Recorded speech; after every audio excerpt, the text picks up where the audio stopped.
রাখবো আসামের খবরে বৃন্দাবনী বস্ত্র অসমে আনতে লন্ডনে যাত্রা মুখ্যমন্ত্রী হিমন্ত বিশ্ব শর্মা। সকাল 10:50 দিল্লি থেকে লন্ডনে অভিমুখে রওনা দেন মুখ্যমন্ত্রী।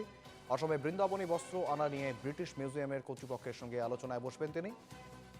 6 মাসের জন্য অসমে বৃন্দাবনী বস্ত্র আনার প্রচেষ্টা অসম সরকারের। 2027 সালে এই বৃন্দাবনী বস্ত্র আনার পদক্ষেপ। বৃন্দাবনী বস্ত্র প্রদর্শনীর জন্য খানাপাড়ায় তৈরি করা হবে অত্যাধুনিক মিউজিয়াম। এবং আজ ফেসবুক লাইভে এই কথাই জানান মুখ্যমন্ত্রী হিমন্ত বিশ্ব শর্মা।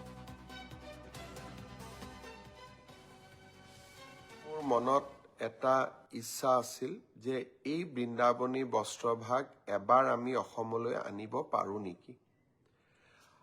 আমি কোনেও ইয়াক সাধাৰণ যি জনতা কেতিয়াও লণ্ডন মিউজিয়ামত যোৱা নাই, পেৰিছ মিউজিয়ামত যোৱা নাই, আমি কোনেও ইয়াক দেখা নাই।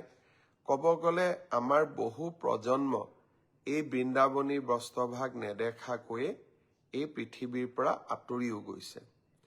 অসমৰ সভ্যতা সংস্কৃতিক নৱ প্ৰজন্মৰ মাজত জীয়াই ৰখাৰ বাবে আমাৰ অবিৰত প্ৰয়াস আৰু প্ৰচেষ্টাৰ আন এটা অংশ আছিল যে আমি কেনেবাকৈ বৃন্দাবনী বস্ত্ৰভাগ অসমলৈ লৈ আহিব পাৰো নেকি।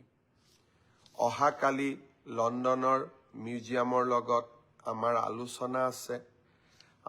JSW গ্ৰুপ, যাক আমি সজ্জন জিন্দাল তেখেতে এই গ্ৰুপটোক অনাৰশ্বিপ কৰে।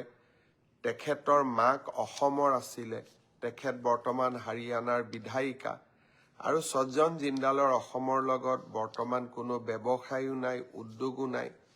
তেওঁলোকে আগভাগ লৈছিলে যে লণ্ডন মিউজিয়ামৰ লগত অসম চৰকাৰক প্ৰত্যক্ষ সম্পৰ্ক কৰোৱাই দিয়া। আৰু তেওঁলোকে দায়িত্ব লৈছে যে লণ্ডনৰ মিউজিয়ামে বিচৰা ধৰণে তেওঁলোকে অসমতো এটা মিউজিয়াম বনাব। এয়াৰ কণ্ডিশ্যন, টেম্পাৰেচাৰ গোটেইবিলাক থাকিব লাগিব, কাৰণ 500 বছৰৰ পুৰণা টেক্সটাইল এটা এতিয়া বহুত চেঞ্চিটিভ। অকণমানো যদি গণ্ডগোল হয় বস্ত্ৰভাগ জহি খহি যাব।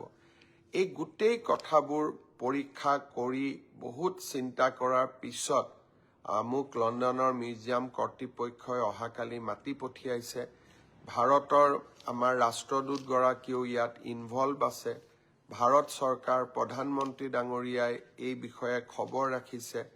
যদি মহাপুৰুষগৰাকী আশীৰ্বাদ দিয়ে, গুৰুজনাই আশীৰ্বাদ দিয়ে, অহাকালি হয়তো আমি এখন লণ্ডন মিউজিয়ামৰ লগত বুজাবুজিৰ চুক্তি স্বাক্ষৰ কৰিম যে 2027 চনত আমি বৃন্দাবনী বস্ত্ৰভাগ অসমলৈ আনিম। চুক্তি স্বাক্ষৰ হ'ব। 2 বছৰ আমি এই মিউজিয়ামটো বনাব লাগিব। খানাপাৰাত তাৰ কাৰণে আমি মাটিৰো আবণ্টন দিছোঁ সাংস্কৃতিক বিভাগক। জিন্দাল গ্ৰুপে, সজ্জন জিন্দালে তাৰ পুঁজি দিব, তেওঁলোকে চাই দিব, তেওঁলোকে বনাই দিব।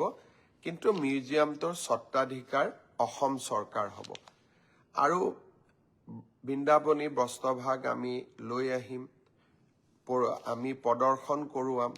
আৰু বৃন্দাবনী বস্ত্ৰভাগ আমি দিল্লী, মুম্বাই আদিলৈকেও লৈ যাব চেষ্টা কৰিম, যাতে ভাৰতেও মহাপুৰুষগৰাকীৰ বিষয়ে আৰু এবাৰ জানিব পাৰে, তেখেতৰ অমূল্য অৱদানৰ বিষয়ে জানিব পাৰে, আৰু অসমীয়া সভ্যতা কিমান চহকী আছিল তাক যাতে ভাৰতবৰ্ষৰ আন জনগণেও জানিব পাৰে।